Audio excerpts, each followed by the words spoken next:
Howdy, Banger Pals. Blaine Smith joining you for another Overkill Reviews Bangers Weekly Metal Review Show. You got another Friday, Blaine. The next 3 reviews are going to be from the rest of the crew, so good news if you're tired of Blaine, but what a way to send me out.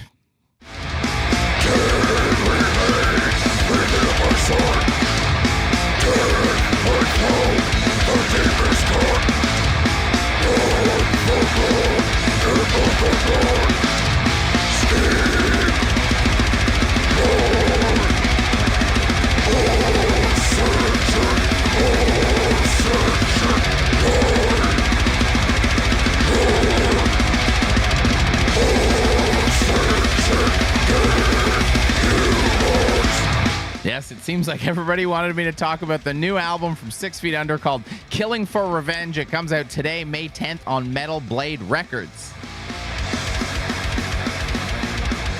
In 1995, Cannibal Corpse changed their name to 6 Feet Under. On to the review!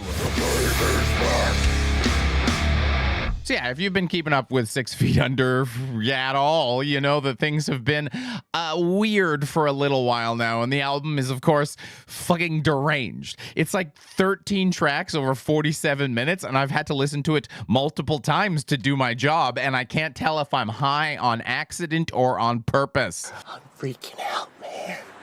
You are freaking out, man. There are just so many strange decisions that go into these records that it's making the walls melt around me. I didn't need a 5 feet long.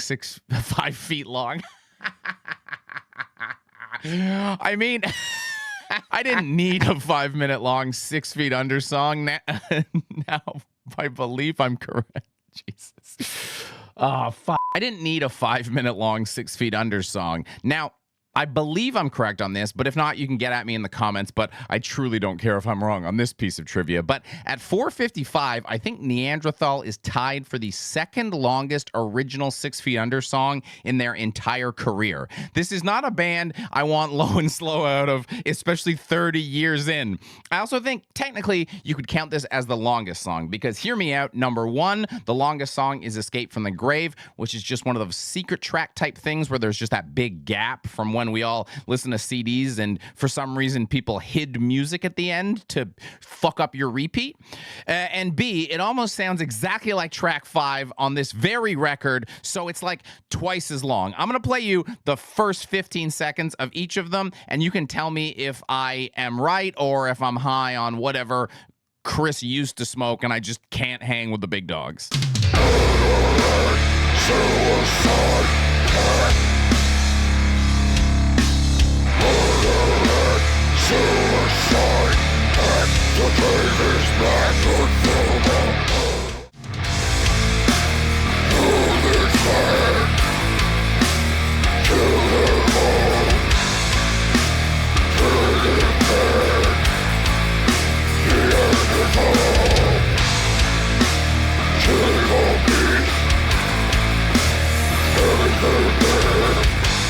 So my opinion on Chris Barnes took a weird twist in the past little while. A member of my Twitch chat, because as a reminder, twitch.tv/metalcomedy, you can see me research metal monthly every Sunday, 4 p.m. Eastern time, bought me a cameo from Chris Barnes over Christmas. Thanks again, Bodybuilding Berserker.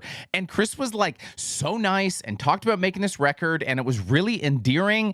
And he's been taking this stance against AI artwork, and this Vincent Locke that they got for this album might be the best cover 6 Feet Under has ever had. He recently said Antichrist Siege Machine are the sickest new band, so he's actively listening to like upcoming acts. So what is the problem here? Well, A, Chris Barnes is sort of death metal's Danzig, where he's undoubtedly done great work, but then he also does some goofy shit and doesn't necessarily have the best sense of humor about it. You were always on my mind. Stop. And 2, whoever mixes these vocals needs to receive a summary execution in the street. I don't care if Chris Barnes is asking to sound like this. Tell him no, you're enabling self-harm. I think we could fix this. Even though he's talking about me in the single Know Nothing Ingrate, it's pretty good. And like, if they just turn some knobs, I think it could be Know Nothing in Great. Fuck me, I've been listening to this album too long, and now you have to as well.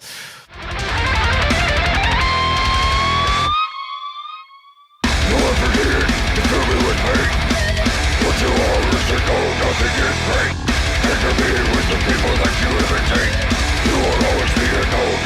get great. So if you need it, to fill me with hate. What you are is to know nothing is great. Anger me with the people that you imitate. You will always need to know nothing is great. Know nothing is great. Interestingly, it does seem like some criticism from whatever the fuck was going on with Nightmares That Decompose stuck, and this is light years better than a record I would have legitimately given a 0.5. But frustratingly, it's like there's some selective amnesia going on between tracks about whether they learned lessons or not, and I can't even make weed jokes about it anymore because he's sober now. God damn it. Not God damn it, you got sober, buddy. Great job. Tracks are pretty repetitive, though this isn't a huge issue when they're playing fast, short songs. So why they ever let the BPM drop or the runtime creep up is beyond me, and they do it frequently. The first 4 tracks come in under 13 minutes and actually pack a punch, but holy hell, would I give most of these a window seat on a Boeing 337 MAX 9. Yeesh. Everyone in the band is like a technically adept dude. I don't mean they're technically adept. They're like technically adept. So why songs come out like this is anyone's fucking guess at this point. I don't understand. Like, how does this writing process go? Is this what's happening? Every aerial photo and recon report indicate a defensive arsenal in the D and perhaps negative C categories. There's also a nest of anti-aircraft and Nagajina squadrons. They can send up an ACAC umbrella high enough to make any attack ineffective. I don't have a clue what you're talking about, Phil. Not a fucking clue. God, I just wish Chris Barnes had a better sense of humor about this stuff. And maybe not even a better sense of humor, just like thicker skin, because he might straight up be a comedy genius. I don't know if he's pulling some Andy Kaufman shit on me, or if this is one of those B-movie situations where so many things are being done wrong that it comes out the other side and it kind of makes you happy. The whole time I'm listening to this, there are 2 wolves inside me fighting over whether I secretly love this, but the 2 wolves are these guys.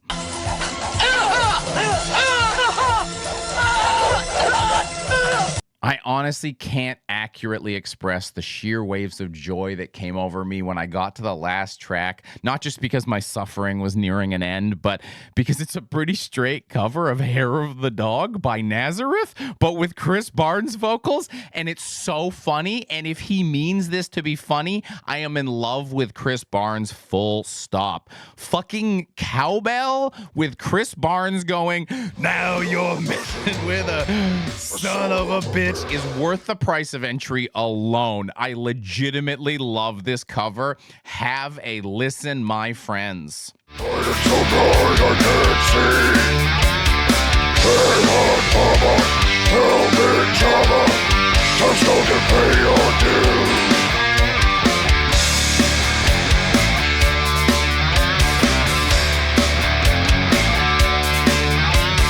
Now you're messing with a son of a bitch. You're messing with a son of a bitch. Now you're messing with a son of a bitch. You're messing with a son of a bitch. Son of a bitch. You're messing with a son of a bitch. Now you're messing with a son of a bitch.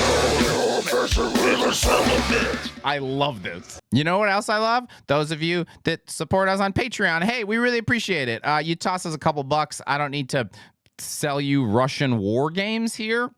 And we get to make content that you like. So if you enjoy stuff, you toss us a couple bucks. If you don't have a couple bucks to toss, that's totally cool. Just, hang out, like, comment, and subscribe. But if you do, there's a new weekly Blaine video that goes up. This week I did a harsh tip sheet, like a tip sheet with only really aggressive metal. So if that sounds like your kind of thing, head on over there. Otherwise, let's just get to this conclusion. God, I'm delirious at this point. What the hell do I say? I mean, the last 6 Feet Under was boinkers. Truly one of the strangest things ever created. This is actually so much better. It's still absolutely fucked, but hey, progress is progress. I actually just love Chris Barnes now, and he's gonna be mad at me if he hears this. I don't want him to be. Chris, I love you. Just stop mixing your vocals like this, please. I beg you, sir. And don't block me on Twitter, please, also as well. So yeah, I don't know, man. You know what it is. 1.5 out of 5 Nightmares of the Decomposed Skulls, so we can see how much better the album cover is over the last record too. Woo! But But of course, we have shout outs to close things out. I have 3 records for you that I'm jazzing this week. Hey, somebody tell Chris, if you like that Antichrist Siege Machine, my pals Primitive Warfare just put out Extinction Protocol on Stygian Black Hand, another very sick war metal release coming out. And then I've got 2 black metal-y releases for you. We got Lichen, Spear and Stone. It's an independent release. And Markgraf with Hohenbaden on Blutrausch Propaganda. Links for those are down below. I can't wait to see the comment section on this one. 6 Feet Under fans, let me know what's going on. Everyone else, what's up? And hey, Hair of the Dog by 6 Feet Under.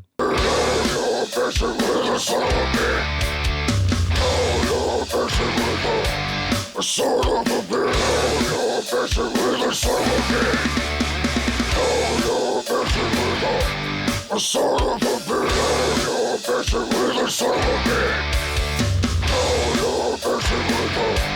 son of a bitch.